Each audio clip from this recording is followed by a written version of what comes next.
باپ اور بیٹا روح القدس کے نام پر آمین۔ مسیح خداوند میں آپ سب کی سلامتی ہو، آمین۔ باپ اور بیٹا روح القدس کے نام پر آمین۔ زندہ خداوند کا زندہ کلام۔ قضات کی کتاب اس کا 14 باب۔ شمشون کی پہیلیاں۔ اور شمشون تمنا کی طرف نیچے اترا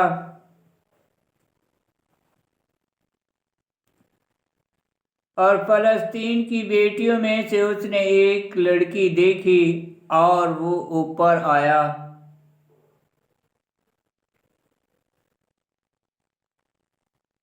اور اپنے ماں باپ کو خبر دی اور کہا کہ میں نے تمنا میں فلسطینیوں کی بیٹیوں میں سے ایک لڑکی دیکھی ہے، تم اسے میری بیوی ہونے کے لیے لو۔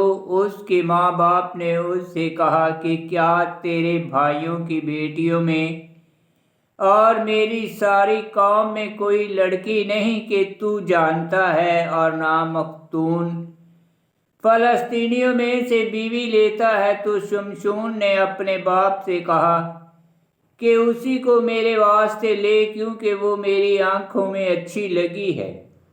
اور اس کے باپ اور اس کی ماں نے نہ جانا کہ یہ خداوند کی طرف سے ہے کہ وہ فلسطینیوں کے خلاف بہانہ ڈھونڈتا ہے۔ اور اس وقت فلسطینی اسرائیل پر حکمران تھے۔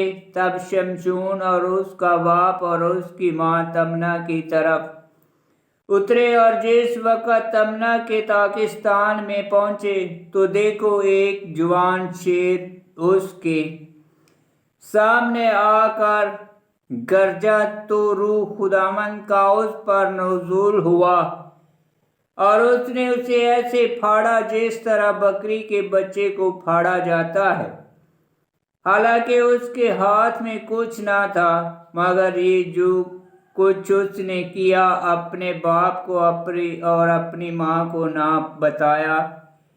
پھر وہ نیچے اترا اور اس لڑکی سے باتیں کی، تو وہ شمشون کی آنکھوں میں اچھی لگی، اور کچھ دنوں کے بعد وہ اسے لینے گیا۔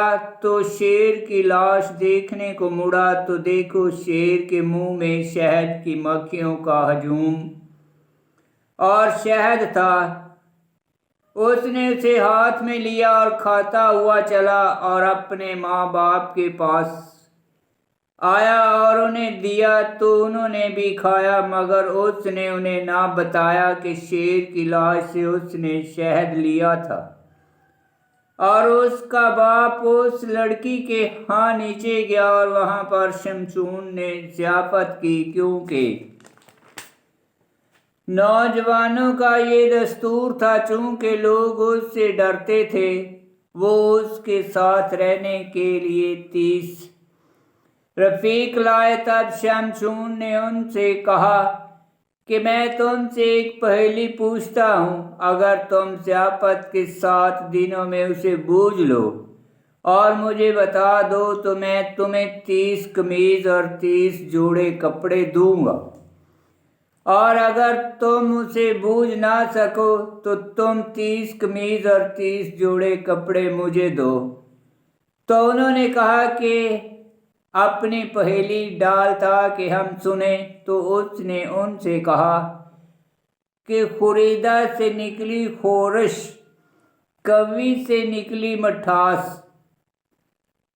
اور وہ 3 دن تک اس پہیلی کو حل نہ کر سکے۔ جب 4تھا دن ہوا تو انہوں نے شمشون کی بیوی سے کہا، اپنے شوہر کو پھسلا کے اپنی پہیلی ہمارے لیے حل کر دے، نہیں تو ہم تجھے اور تیرے باپ کے گھر کو آگ سے جلا دیں گے۔ کیا تم نے ہمیں اس لیے بلایا کہ ہم سے سب کچھ لے لو؟ تب شمشون کی بیوی اس کے پاس روئی اور کہا کہ تو مجھ سے نفرت کرتا ہے اور مجھے پیار نہیں کرتا۔ تو نے میری قوم کے لوگوں کے پاس ایک پہیلی ڈالی اور مجھے وہ نہیں بتائی۔ تو اس نے کہا کہ میں نے وہ اپنے باپ اور اپنی ماں کو نہیں بتائی۔ تو کیا تجھے بتاؤں؟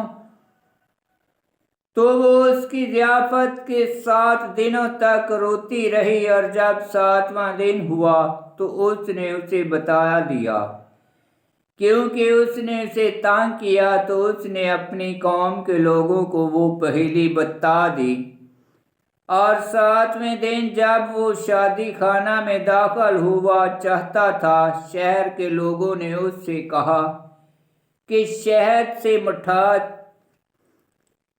میٹھا کیا ہے، شیر سے قوی کون ہے؟ تو اس نے اس سے کہا کہ اگر تم میری بچیا کو حل میں نہ جوتتے تو میری پہیلی کو ہرگز نہ بوجھتے۔ اور روح خداوند کا اس پر نزول ہوا اور وہ اشکلون کو اتر گیا، اور وہاں اس نے ان کے 30 آدمی مارے اور ان کے کپڑے لیے، اور وہ کپڑے اس نے پہیلی بوجھنے والوں کو دیے، اور اس کا غصہ بھڑکا اور وہ اپنے باپ کے گھر کو چلا گیا۔ اور شمشون کی بیوی اس رفیق کو دی گئی جسے اس نے شہبالہ بنایا تھا۔ آمین۔ خداوند کا پاک کلام کا پڑھا اور سنا جانا باعث برکت ہو۔ خداوند تیرا شکر ہو۔ آمین۔